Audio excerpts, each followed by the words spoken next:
Il-Gvern ħabbar li l-mediċina magħrufa bħala GLP-1 li tgħin lill-pazjenti jelbu l-isfidi tal-obeżità u d-dijabete issa tiddaħħal fil-formularju nazzjonali. F'konferenza tal-aħbarijiet, il-Ministru tas-Saħħa Joe Etienne Nabela qal li dan il-pass jirrifletti deċiżjoni informata fuq l-evidenza tax-xjenza. Innota li dawn il-mediċini ġew diskussi b'mod estensiv madwar id-dinja kollha, inkluż mill-midja u mis-settur kummerċjali, l-aktar minħabba riżultati pożittivi tagħhom fid-dijabete u l-kontroll tal-pis. Huma mediċini meqjusin innovattivi li oriġinarjament ħarġu biex jikkontrollaw id-dijabete tip 2.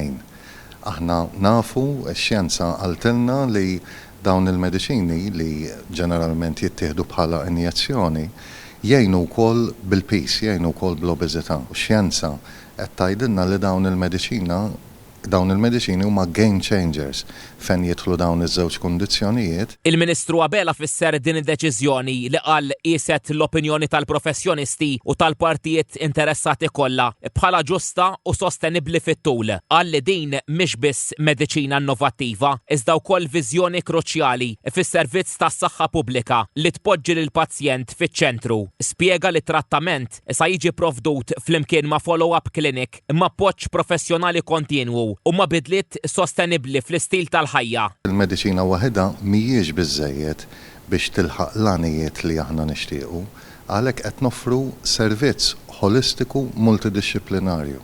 U stmat li l-ewwel fażi ta' din l-istrateġija issa tiswa lill-Gvern €5 miljun fis-sena.